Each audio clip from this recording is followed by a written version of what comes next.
Thank you so much, Gloria. I swear that that story gets more and more. It changes with every day, which I think you got it pretty good there. But it's nice to see so many people that I recognize on here that I've known over for actually quite a few years. A lot of people from the Oregon coast, where I've been kind of spending a lot of time now doing research. So I'm going to share my screen and I'm going to turn off my cam just in case it causes some problems with the internet here. So here you go. Let's see, share screen. Oh, okay. Let me know if you can see that. Okay. Yeah, that Okay. looks great. And that's a Everything's good good. note. If anyone else wants to turn their camera off, it will also enhance the connectivity that we have. We can turn them back on after Josh is done speaking. Perfect. Okay. So I thought I'd share kind of an interesting presentation of research that we've been conducting since around 2005. So my research on transient killers, I actually started doing real research, not just tour guiding, was in 2005 when I had moved to Victoria. So this would be my 20th year now, actively collecting data on killer whales. And a lot of that research kind of started from um, mentoring as well as having the ability to. I spent a lot of time reading papers from a scientist named Dr. Robin Baird and Dr. Lauren Still, who were both behavioral ecologists. And Robin kind of, he's from Victoria as well, and he kind of was one of the first people to kind of put transient behavior on the map, as well as Alexandra Morton and a few others. But the real in-depth behavioral work was done off southern Vancouver Island on transients. And when Robin's PhD finished at SFU, I was lucky enough to start working with Lauren Still a few years later, and I continued on a lot of this behavioral work. So now I'm just finishing up with the University of British Columbia's Institute for the Oceans and Fisheries, where I work with Dr. Andrew Treitz at the Marine Mammal Research Unit, and I'm now a research associate with California State University, Monterey Bay in California, as well as I work closely with Oregon State University now off the Oregon coast. So what I want to talk today is about the ecology, behavior, and habitat use of transient killer whales in a particular ecosystem called the California Current. Let's see, will that turn? Oh, for some reason it's not. It's freezing up on me. Oh, that's not good. Okay, hold on a sec. So first off, I'll give you a little bit of background. In the North Pacific, we have three almost, and potentially four different ecotypes of killer whales that exist. An ecotype is basically a genetically distinct form of killer whale that has a particular ecology and feeding behavior. As most of you know, we have the resident fish-eating killer whales. We think of the southern resident killer whales, the northern resident killer whales, as well as the Alaskan residents. So we have three management units or stocks considered in the U.S., and that would be the southern residents, northern residents, and Alaskan residents. You can see here their morphology is very different from other killer whales. They preferably eat fish, which is primarily salmon. We also have offshore killer whales, which are also fish eaters. This population or form of killer whales spend a lot of the time in the open ocean, over the continental shelf, near the break, and around deep sea canyons. And they eat on higher trophic level prey, preferably sharks, but they also eat salmon as well, halibut, even albacore tuna, and a few other fish species. And then there's our transient killer whales, and you can see here at the bottom, these are our mammal hunting killer whales. They feed primarily on marine mammals, but the differences between the three ecotypes are not just genetics, but also acoustics and morphology. And you can see the differences here just in the morphology or the look of the animal. We see that resident killer whales often have this very rounded dorsal fin, but also, an open saddle patch can be seen. Offshore killer whales have a much more rounded dorsal fin, and often the fin has often a lot of notches, wide spaced notches, and nicks and scars, much more than the other forms.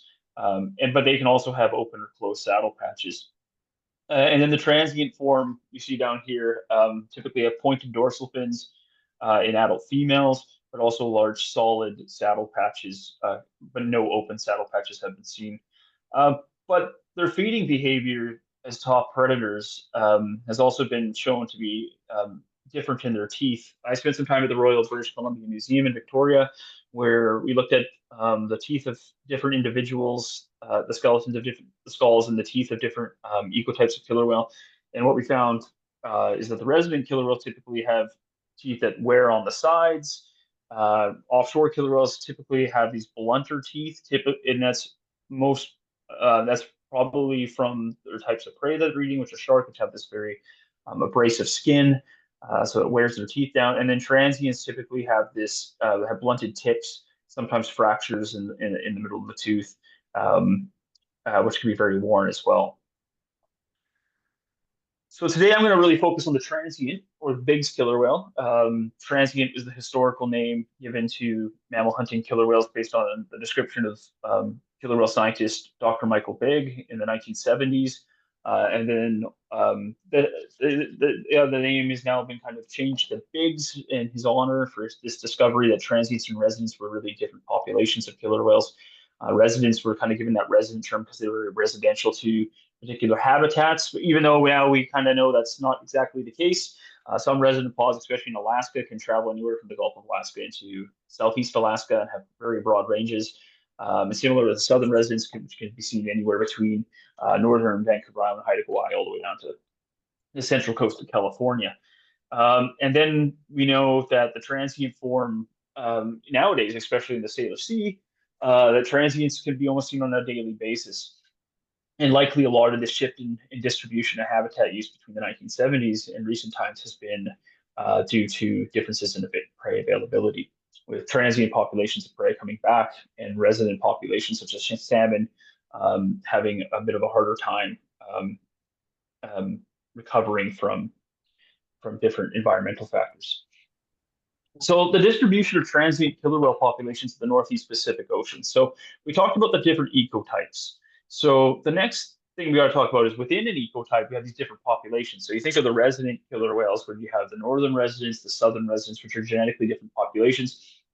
We have a similar situation in the transients, where in the transient ecotype, we have a number of different genetically distinct populations or stocks of individuals. You can see here in this broad yellow between the Bering Sea all the way down to northern British Columbia. We have this Gulf of Alaska population, which we also know now it's been kind of changed to the Gulf of Alaska Bering Sea Aleutian Island stock, or GAB. And within that stock is a number of genetically distinct populations, depending where you're looking at along this range. So, but also we have this AT1 group, which is this little blue dot up here. This is in Prince William Sound and Kenai Fjords. We're up in the Gulf of Alaska here, and this population is critically endangered.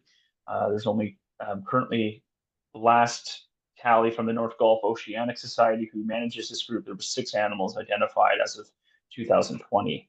Out of 22 animals that were first discovered in 1984. And when the Exxon Valdez oil spill, which many of us have heard about either directly, were alive at that time, or in the history books, know it was a devastating oil spill that wiped out a lot of marine mammal species in the area and decimated populations, including killer whales, both resident and transient. The population that we're really kind of centered on in British Columbia, Washington, Oregon, and into California is this West Coast transient population, which kind of go from about Glacier Bay, Alaska. We do have some sightings into the Gulf of Alaska, but primarily from Southeast Alaska all the way down to the central coast of California, even further south a bit. But what we don't know is really kind of what's going on a little bit further south here. We have this green area, which into open ocean waters, where you see the question marks here. We don't really know how far transients go into open ocean ecosystems, or how far south they go, and what's the difference between these populations, and especially the West Coast population, which has been the #1 population where there's been so many studies dating back to the 1970s. We know so much about them, but with so much work that's been done, there's been so many more questions. And one of the things is that a lot of this research has been really compounded to British Columbia and Washington State and Southeast Alaska, with the work of the Department of Fisheries and Oceans Canada in British Columbia, and the Center for Whale Research in Washington State, but also with NOAA in Southeast Alaska. but there's a whole part of that range we don't really know enough about. And this is this broad area from southern BC all the way down to southern California. And this is part of that range of the West Coast population, which is something I've been very interested in since the early 2000s when I started doing killer whale research off southern British Columbia. So the last 4 years of my recent research I've been doing with the University of British Columbia and Simon Fraser University, we've been kind of trying to put together an idea of what is really going on down south. And this is why so many people know that I've been kind of hanging around off the Oregon coast and off California for the last 10 years. Has been to really kind of try to broaden it and to understand what's happening down here. So first off, the West Coast transient population. There are apex predators that feed on in both coastal and offshore waters ecosystems. They provide top-down control and food webs, so they are the top predator in these ecosystems. They provide an ecosystem service by preying on other species. And prey include marine mammals, pinnipeds, seals, sea lions, cetaceans, dolphins, porpoises, and whales, seabirds, and squid are known to be the prey of transient populations, including the West Coast. So just a quick little recap of the West Coast population and what really led to the questions I had about what is happening, what is really the West Coast population stock, what pods, what individual whales are actually part of this. So first off, the West Coast population was designated special concern by COSEWIC, which is one of the task management groups in British Columbia and Canada for dealing with different species that might be threatened, special concern, or endangered. And they kind of come up with these management plans to provide information for government agencies to kind of come up with a way to protect species. They were reassessed in 2001, though, and uplisted to threatened by COSEWIC. And then they were legally designated as threatened in 2003 by SARA, which is the Species at Risk Act in Canada.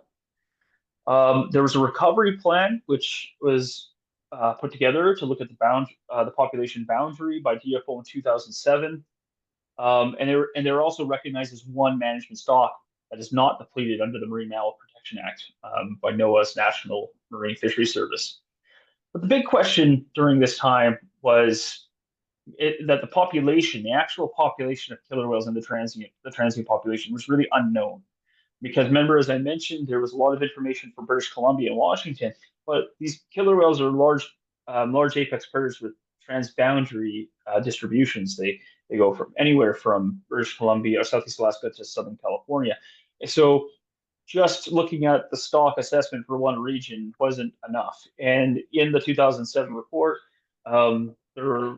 they actually excluded the killer whales that were primarily seen off California and Oregon as being part of this West Coast population based on limited data.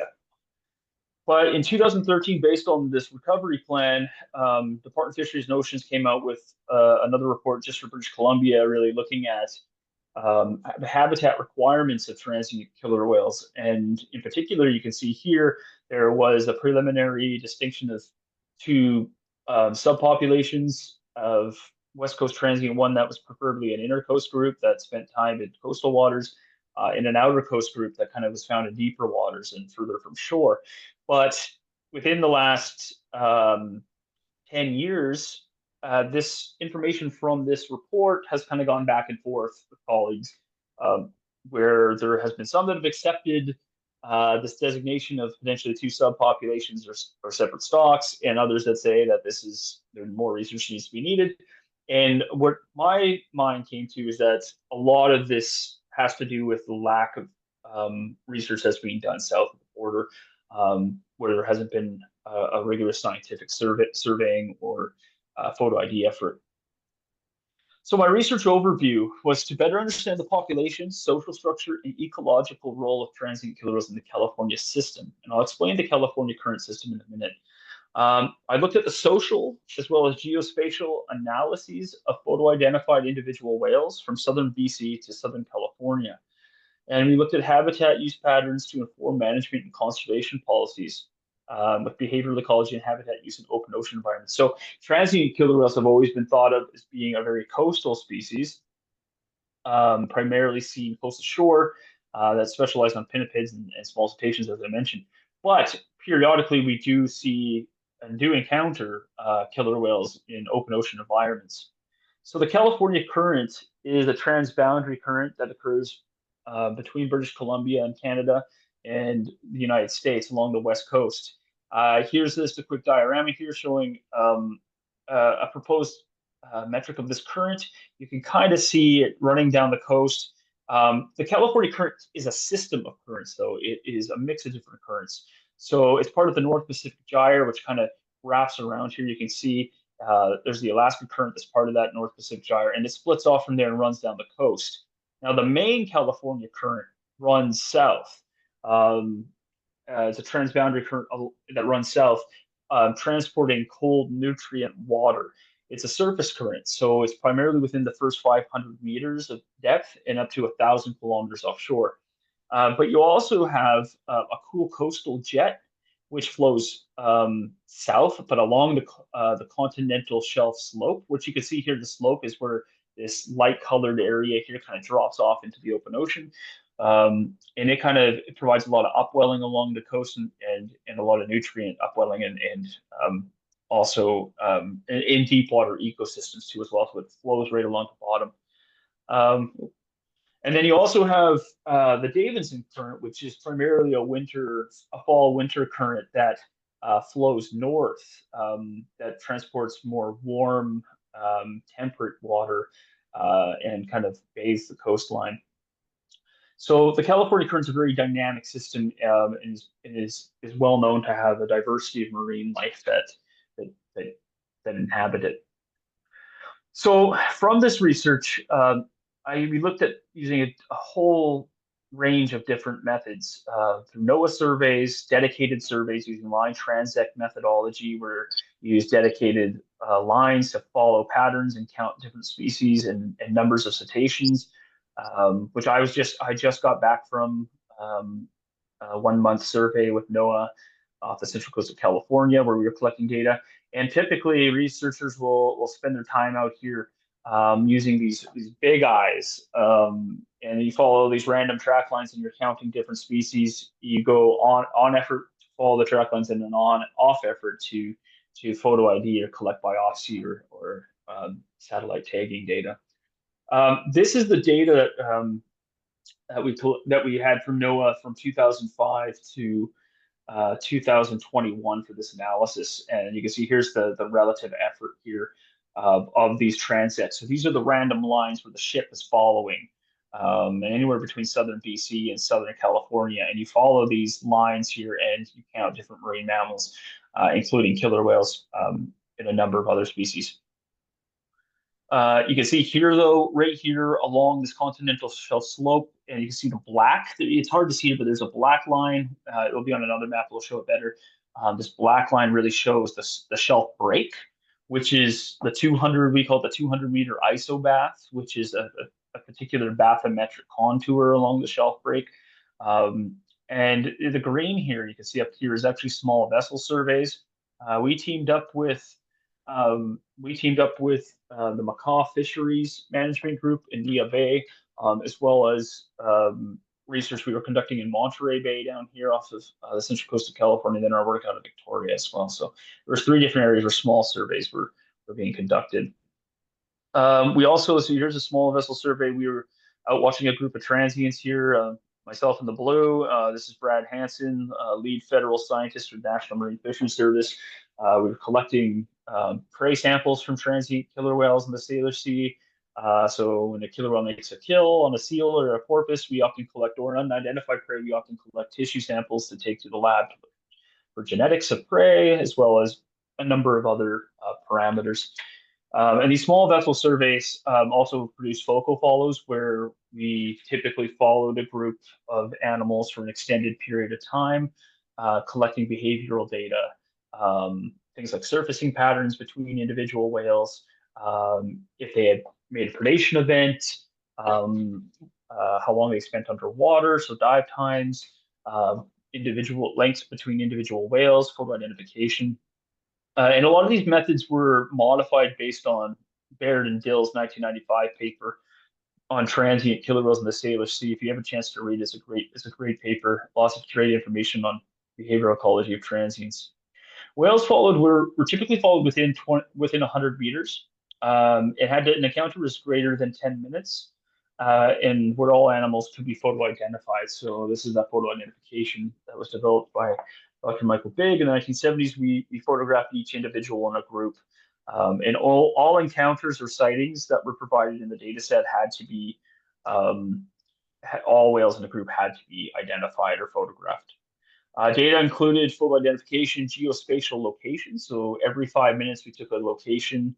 We looked at surfacing interval association pairs, prey events and prey species.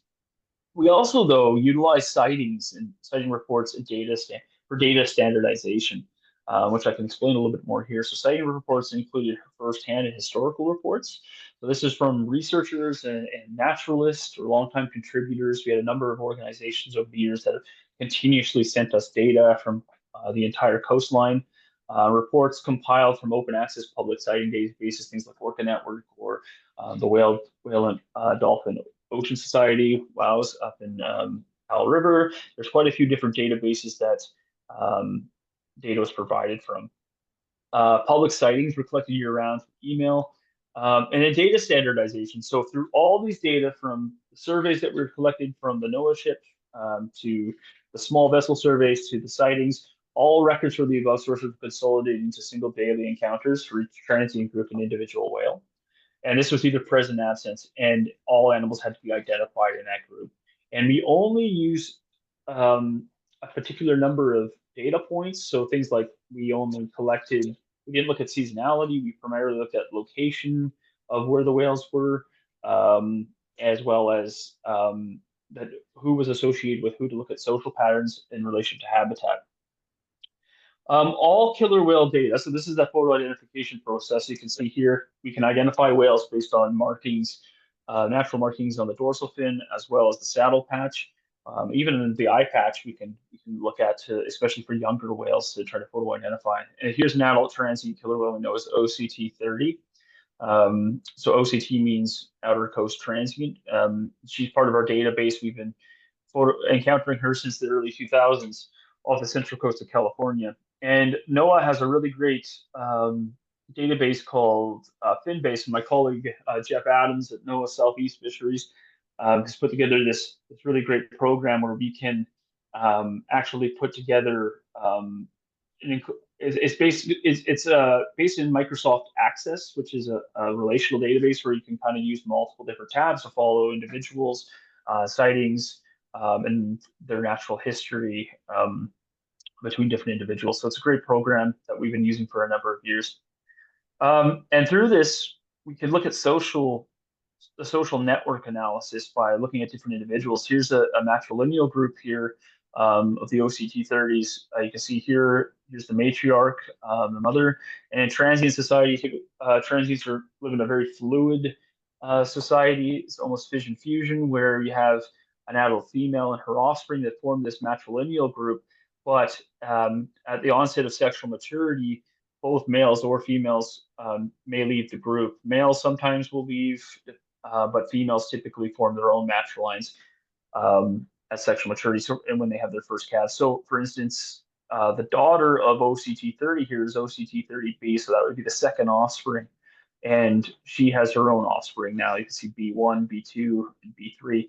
This matriline now, OCT 30B, now spends the majority of her time alone, and if rarely ever, kind of associates with her mother's matriline.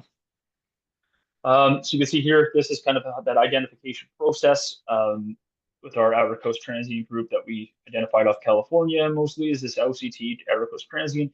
You can see 30 is the 30th whale we've identified. B would be the second offspring, and then say the number 1 would be the first known offspring of OCT 30B. And we published a big catalog for killer whales in the California Current, which is publicly available at the National Oceanic and Atmospheric Administration. There's a PDF there you can get a hold of for our 2021 catalog for the California Current. But the big question was, what were we seeing from all this analysis of these killer whales? So we ran a social network analysis where we look at the individual associations between whales from all these photo identified whales. And I'll quickly show you kind of what this looks like. So this is 405 West Coast transient killer whales. And you can see this is just the individual identification. So this is the raw data showing kind of who's who and who's spending time with who. And this will look a little different in a second here.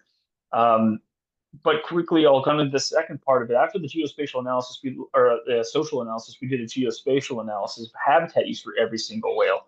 And we split the California current into four main areas, one being the Salish Sea, the west coast of Vancouver Island, the Pacific coast of Washington and Oregon, and the California coast, which you can see here just represented in this map here, showing this entire range. And there's the black line there showing that continental shelf break, which is the 200-meter isopath.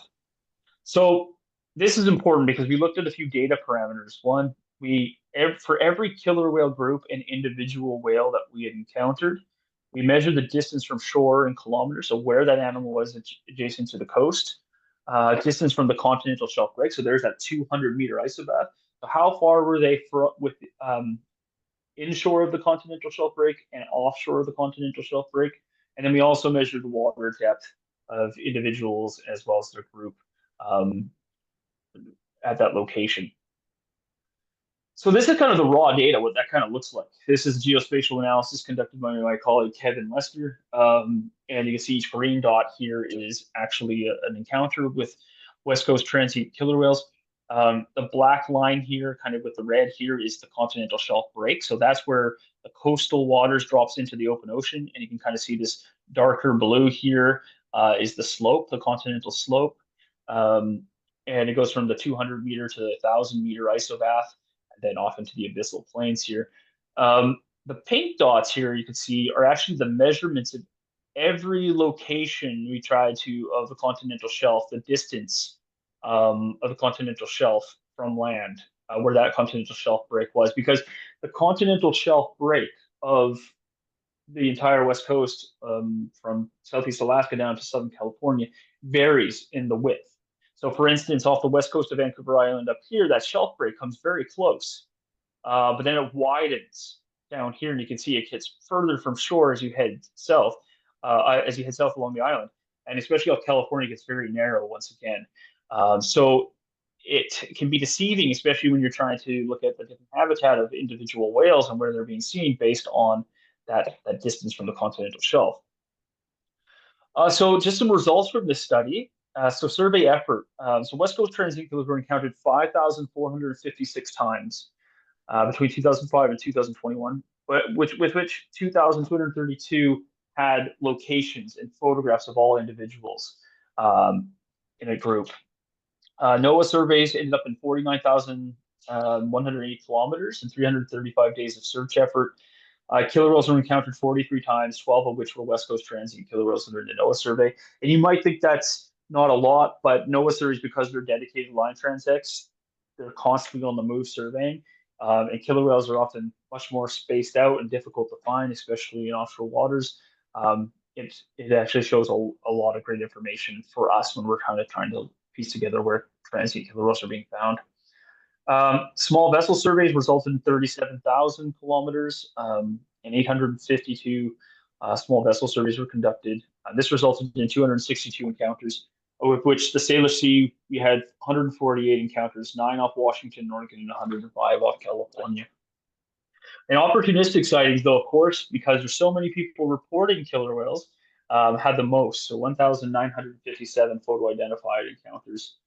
Here's the relative effort right here. And this is kind of what it looks like. This is the effort from all the research that was done. And you can kind of see along the coast here, especially in coastal waters of the Salish Sea, where there's a lot of whale watching, a lot of eyes on the water, as well as a lot of our surveys. You can see here in the Strait of Juan de Fuca, as well as our partnership with the McInnes Fisheries Management Unit. You can see a lot off the outer coast of Washington here. NOAA surveys in yellow here, those track lines, Monterey, California, as well as down to Southern California, a lot of survey effort down here. So the results from the photo identification, though, were quite extraordinary. So we analyzed 159,000 photographs, um, of different individual whales, which we made 13,152 identifications of individuals. This resulted in 556 different whales. So that's 100 with 117 matrilineal groups, 46 roving males or single males that we see alone. 19 single or post-reproductive females were identified as well. And this resulted in this interesting social network analysis here based on, and each animal here had to be seen greater than 3 times. So that kind of took us down from 556 whales to 405 whales that were seen more than 3 times. And there was no other estimation put on this. So this is basically just what we saw in the raw data, which showed us really 2 different populations with some connection.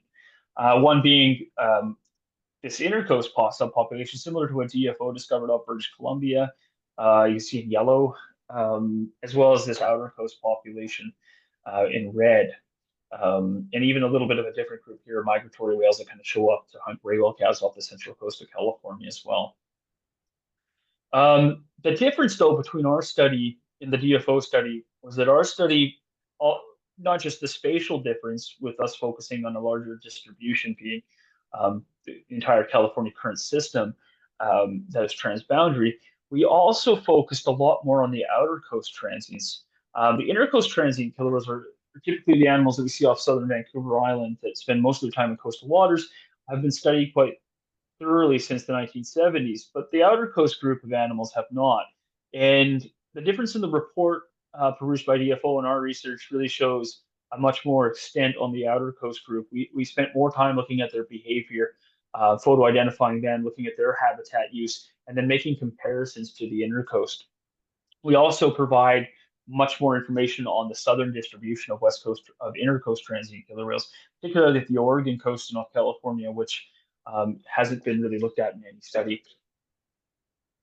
So distance to the continental shelf break. So here's just a couple of really interesting results. So of 11,000 inner coast and 2,152 outer coast identifications, this is kind of what it looks like.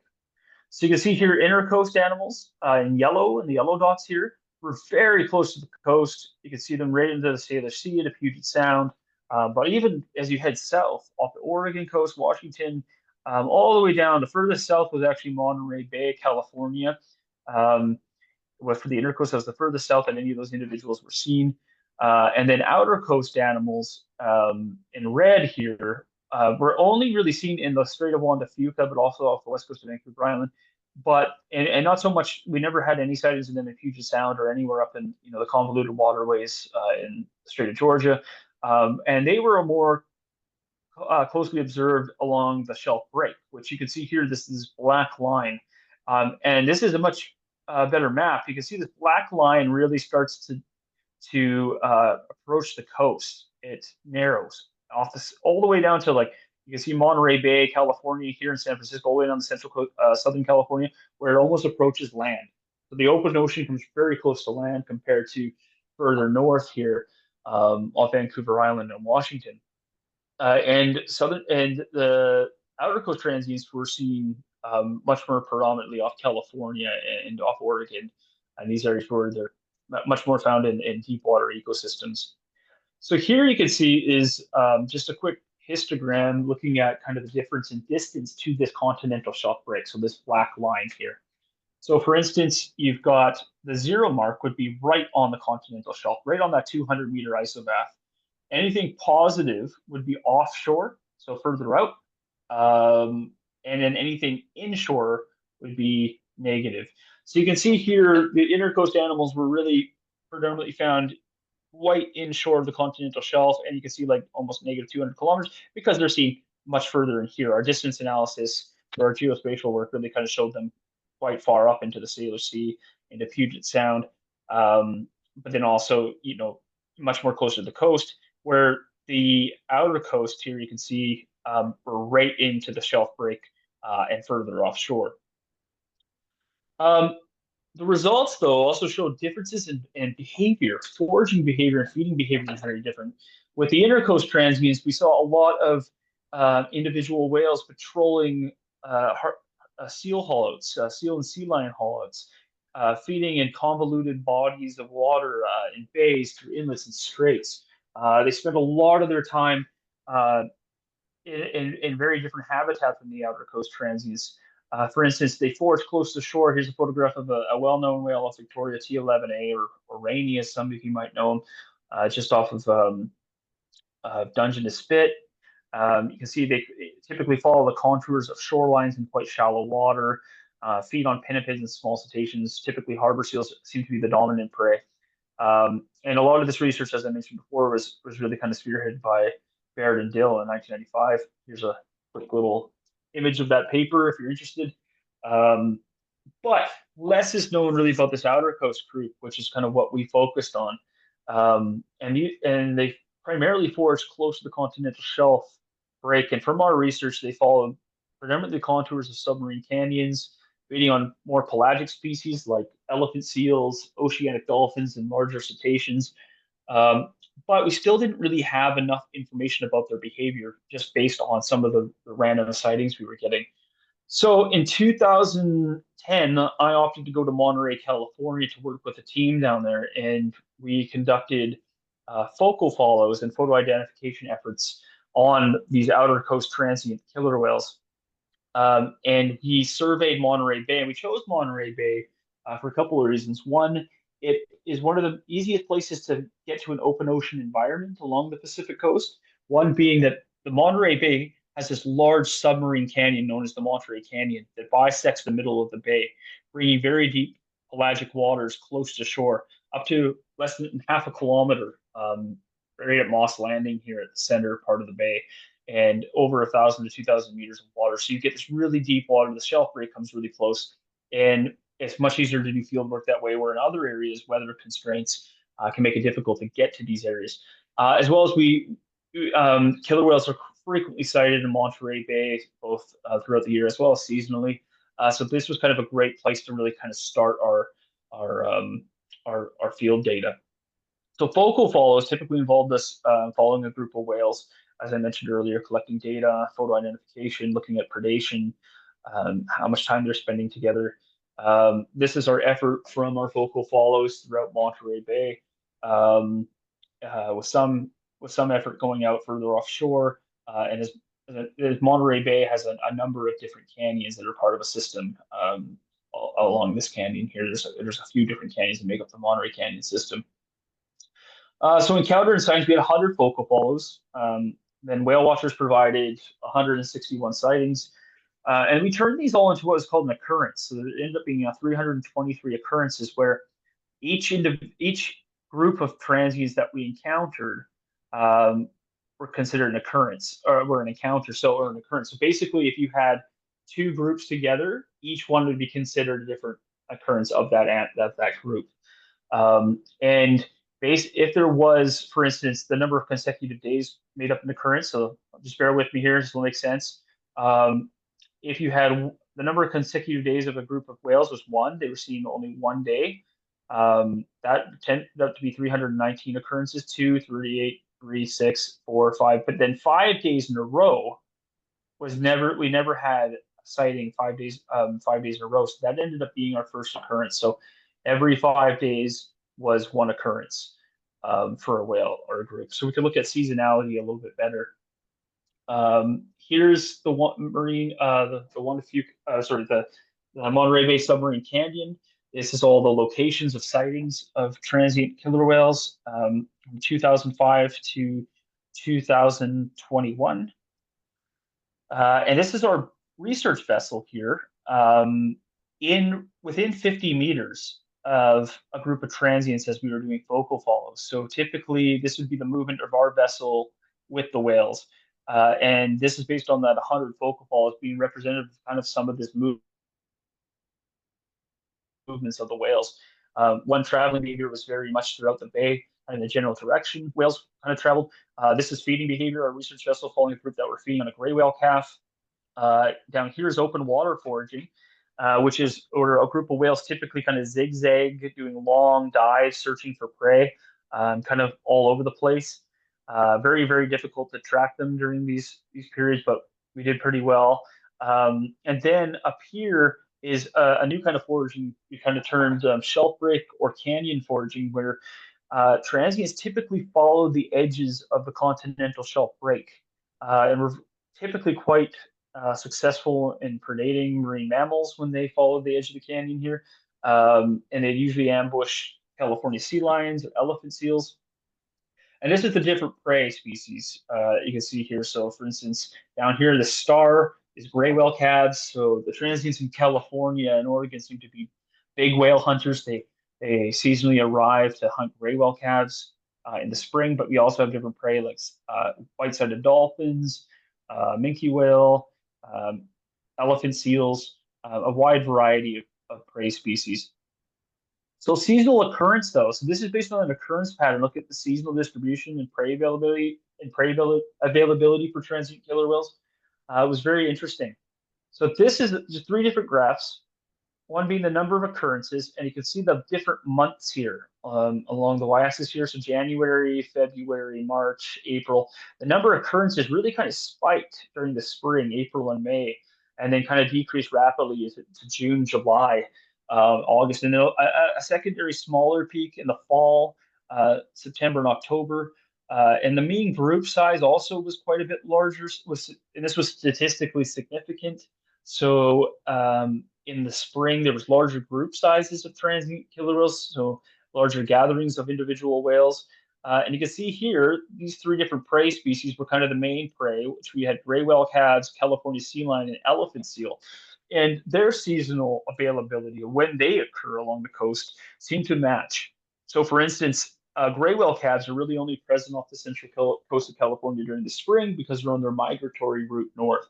They're heading north from their breeding lagoons in Baja during the winter, and then in the early spring they kind of move north to calves with their mothers as they're going up to feeding grounds off of Oregon, British Columbia, Washington, and South in the Bering Sea in Alaska.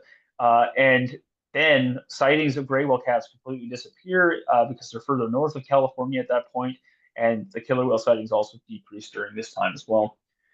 California sea lions are seen throughout the year, but there is some indication that transients may use the fall as the migration of adult California sea lions from the Channel Island rookeries. They kind of head north in the late summer and fall. That transients may take advantage of that. And elephant seals as well have kind of a bimodal population distribution with females being present. They come out to molt during the spring, and then also juvenile elephant seals in the fall. So off the central coast of California. So there seems to be some sort of connection with prey. But we took NOAA, we collaborated with NOAA a lot with our colleagues there, and we collected, they shared their count data with us. So basically, at Pedras Blancas Light Station, which is about 150 kilometers south of Monterey, California, researchers at Southwest Fisheries spend time counting gray whale calves as they migrate north. And as you can see here, this is that numbers of calves being counted. This is the number of individual transient killer whales being photo identified, and there seems to be a spike in both. This right here in June is where the gray whale calves they stop counting because they're further north of the study area. Predation events, here's a California sea lion being targeted by an outer coast transient, Pacific white-sided dolphin. There's a minke whale in the mouth of an animal we know is OCT4, and an elephant seal here being predated upon. But through this, we had an activity budget. We made a comparison to Barrett and Dill's initial work. So an activity budget is the amount of time an individual transient or a group of transients or an individual transient spent doing different behaviors. So for instance, hunting near a haul-out site, hunting near shore or offshore foraging, traveling. These are just different behaviors. And for us, with the outer coast, we found quite a bit of a difference. Foraging, so hunting, looking for prey, as well as pursuing prey and feeding, took up 84% of their time. Hunting along the shelf break was around 26%. Hunting in open water, that open water foraging was 24%. And then pursuing prey, so actually targeting, was 10%. Feeding was 22%. So comparison to feeding by bear and tail was 14% to our 22%. And the prey were very different. With the transients, the outer coast transients really hunting larger prey like elephant, seal, sea lion, and gray whale calves. There's more time being spent trying to subdue these larger prey compared to some of the intercoast transients, which primarily hunts harbor seals in this study. So that's just a bit of a difference between the behaviors of both subpopulations. And here's the difference in prey. You can see here California sea lions, gray whale calves, elephant seals were kind of the dominant prey for the outer coast group. This was based on 98 different predation events we witnessed. And then intercoast, we witnessed 200 predation events. And harbor seal was the dominant prey, followed by harbor porpoise and stellar sea lion, which has also been seen in other studies. So based on this, we did a habitat model. And what we found was 90% of all intercoast transient killer whales were encountered within 5 kilometers from shore. So distance from shore seems to be the number one parameter out of the three, from distance from shore, distance to the shelf break, and water depth. And 90% of all outer coast transient encounters occurred within 20 kilometers of the continental shelf break. And from this, we kind of put together this quick habitat model. And you can see here, the red being the outer coast habitat and the yellow being this inner coast habitat. And then there's overlap here. You can see the overlap with the dashed line here. And what's really interesting is that we only had 16 different encounters where the outer coast were seen in association of some sort with inner coast, and it happened where habitat overlapped. For instance, where the shelf break came really close to shore, where outer coast animals seem to be associating with the inner coast animals. In that Juan de Fuca, as I mentioned, where the outer coast were only seen in the Juan de Fuca, there's this big canyon called the Juan de Fuca Canyon that comes right into the Strait of Juan de Fuca here.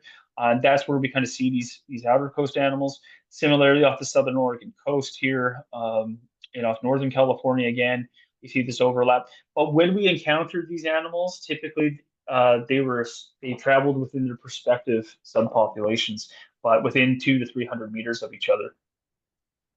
But quickly, just the end, this was the most interesting result too from the study is that we found evidence for an oceanic population of transient killer whales that we believe kind of frequents even further from shore, over the abyssal plains.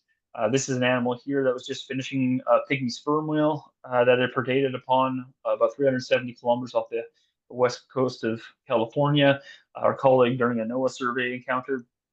And what's really interesting is these animals have the presence of these black circular concentric markings, which we discovered what we believe to be from cookie cutter bite marks. They're from a shark, deep water pelagic shark that produces these bite marks. And they only occur in these open ocean environments. This is the locations of these individuals, of these groups of oceanic animals, really far from shore. You can see that continental shelf break in the hash line here, so a lot further from shore from where we see the outer coast transient killer whales. And so far, we've had no records of association between the animals that we've cataloged, which as of now we've cataloged over 100 of these oceanic animals off California and Oregon. You can see here's one here, a large male. There's that fresh adipose tissue, so you can see the shark bites right into this area here, causing often exposed flesh. I guess these are healed marks here. There's a cookie cutter bite mark. So this is the shark here that we're talking about. These sharks have these little raspy teeth, and they leave quite nasty wounds. They're known to inflict this on large fish and other invertebrates. But with that, I want to thank a lot of people that are involved in this study. This was something that took a big team of people, my supervisory committee, my research team, as well as working with a lot of mentors from NOAA. I was lucky enough to really have their support, in particular, also the Pacific Wildlife Foundation, which I'm a part of, as well as our own team. With that, I just want to thank everyone for showing up for my talk today, and I hope you enjoyed it. Amazing. Thank you so much, Josh. That was really interesting learning about all those different populations and all the work that you've done over the years to help catalog their social behavior and their groupings. That's really fascinating. I would love to open it up to questions either in the chat or if you raise your hand. I can call on people. And so if you have any questions for Josh, just let me know.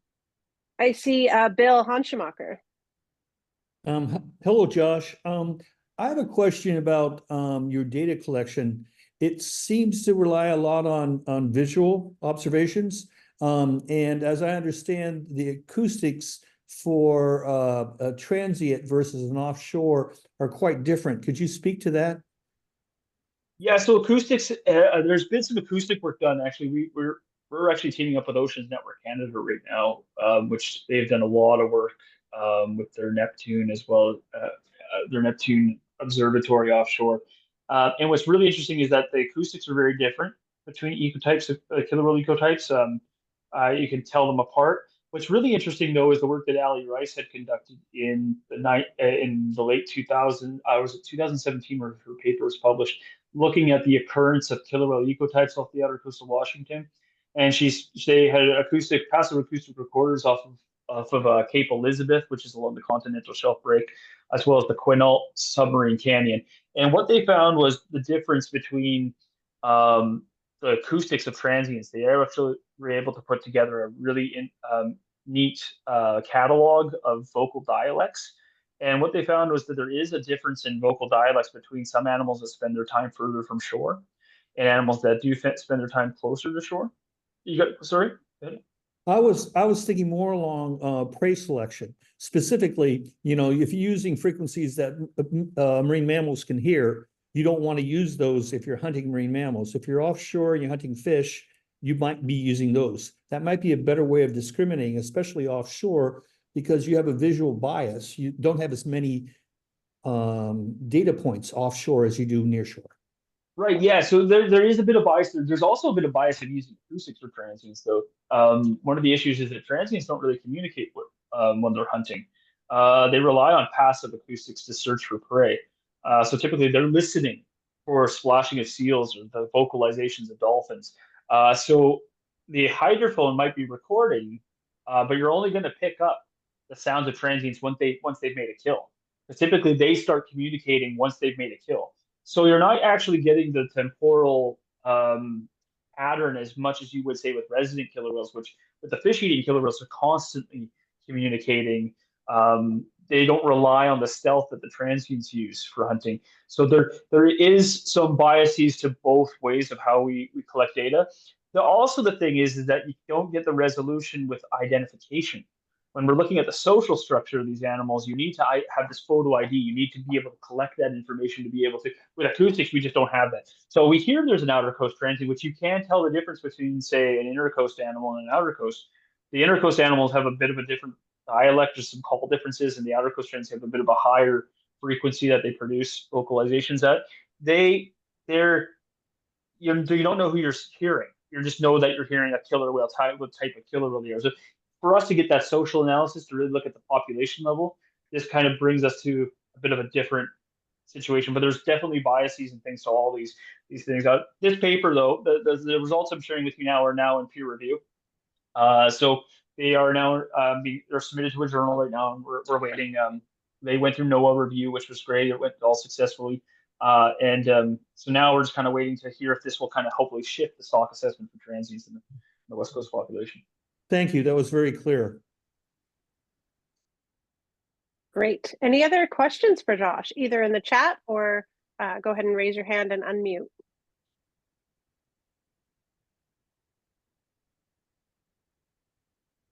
Kathy, I see you have your hand up. It's actually Yogi. Kathy has her hand up. Thanks, Josh. That was a wonderful presentation. Lots of interesting information there. I was wondering about the interaction with killer whales elsewhere in the world, or how this compares to situations elsewhere in the world. Yeah, so I've been blessed. I got to work in Australia for a while with killer whales. I helped put together a catalog with a good friend David Donnelly there, and then I got to work in Antarctica a little bit too with killer whales. And they're so very different. They still have that matrilineal system that I talked about with a mother and her offspring. But and there's also a lot of similarities to what we see in the North Pacific. So we do see the different ecotypes that live sympatrically within the same area. So for instance, in Antarctica, we have 5 different ecotypes down there, and sometimes you can see 2 within the same area, and feeding on different prey species. We have one down there that, for instance, specializes on pinnipeds like Weddell seals and crab eater seals, and then there's another one that lives within the same area in the same habitat that specializes on penguins and fish. So we see kind of the same differences that we see up here in the North Pacific with these transients and residents and offshores that are different genetically around the world. And there's been quite a few genetic studies, as well as studies that have kind of hypothesized why that may have happened. These different ecotypes, kind of spearing off with what we know, spearheading based on the work that's been done in British Columbia and in Alaska over the last 40 years. And we do see these differences in movements in between individual and groups and their associations. And I hope that answers your question. But we do see a very similar pattern when it comes to the different ecotypes.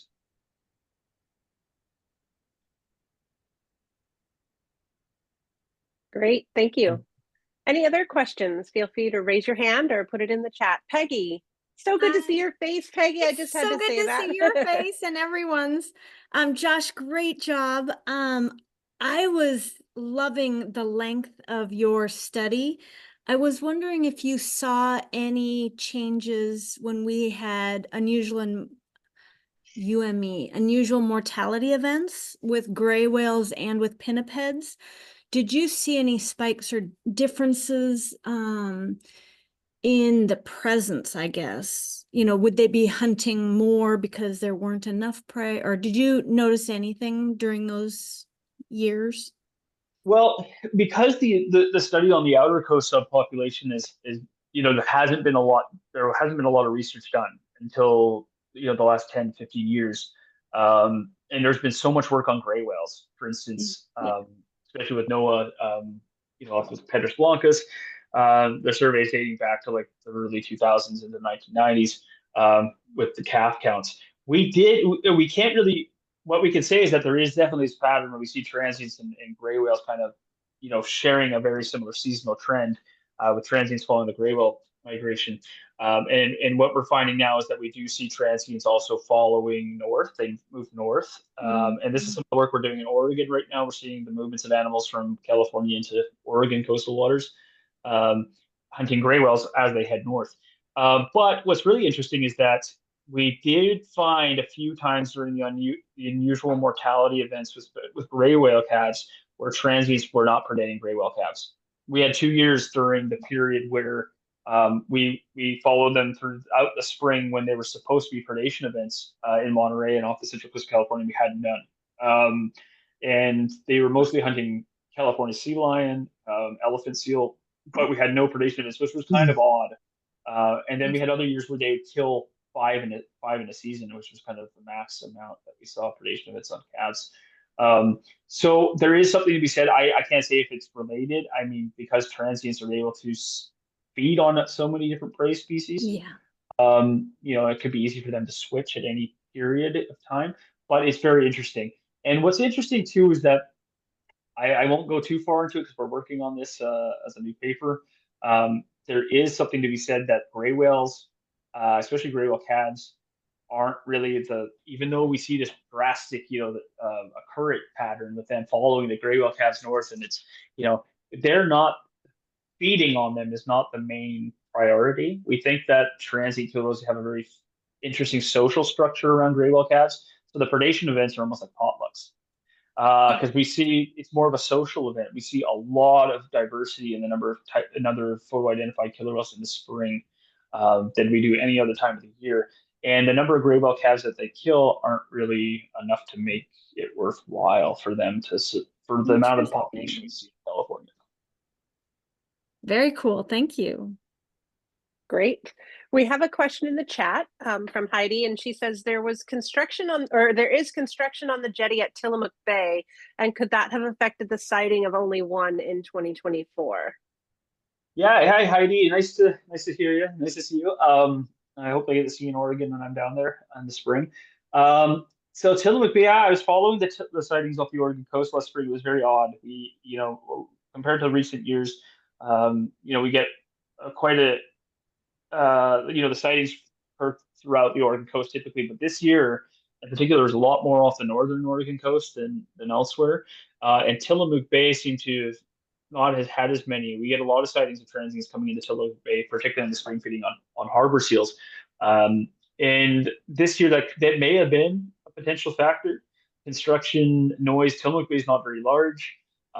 So it could definitely be something where it could have affected transient killer whales in their hunting, particularly potentially they're trying to hear prey. That's something that research that kind of needs to be done. There has not been a lot of work, surprisingly, on the effects of anthropogenic noise on transient killer whales.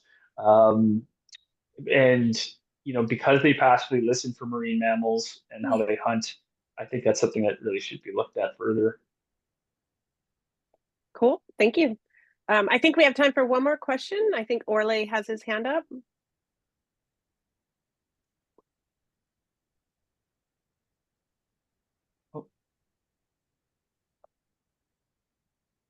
Orle's working on unmuting.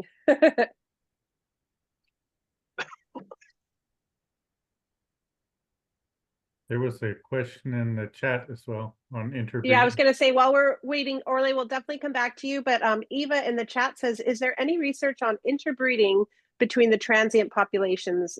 Does that happen? That's a great question. So throughout the North Pacific, we do see these genetically distinct populations. Transients, though, live in this fluid social structure, but we don't see. From what I know, there's only been 2 times where, say, transients in the Gulf of Alaska population have been seen to associate with the West Coast population. And I won't go too far into it, but we do. I've been working with Phil Morin a bit, who's the top geneticist, killer whale geneticist. He recently wrote the paper trying to distinguish the resident and transients as separate species. And him and I have really looked at the transient genetics, particularly with animals being seen in open ocean environments. And I'll have to say that what I can say is within the West Coast population, there is groups that seem to have different mitochondrial, which is the gene that is passed on from mothers, from microsatellite DNA. So there is something different within the population, showing that there is potentially animals that are breeding that are coming from elsewhere. And then there's some that are interbreeding that have the same genotype. Awesome. Thank you so much. Orle, did you have a chance? You could type your question in the chat if you want. Yeah, let me see if you're good. Okay. Awesome. Well, I would love to thank Josh so much for coming and spending the evening with us, and telling us this great story, about the transient killer whales. And I will send out a link to everyone. You will be able to find the archive of this talk on the NAME website, but I will send the link out to all the call participants so that you'll have that in your email. Next month, really excited, we have Phil Lambert, who's going to be talking about sea stars. And hopefully if you get on our NAME emailing list, we will be sending out information on how to register for that talk. This one had to be postponed from last fall. So if you registered for that, you will get a reminder that you're already registered for the one coming up next month in February. So thank you guys all for spending the evening with us. It was really great to see so many people here. It's very exciting, and hopefully we'll see you all in February. Thanks so much. Thanks, Josh. Thank you. Thank you.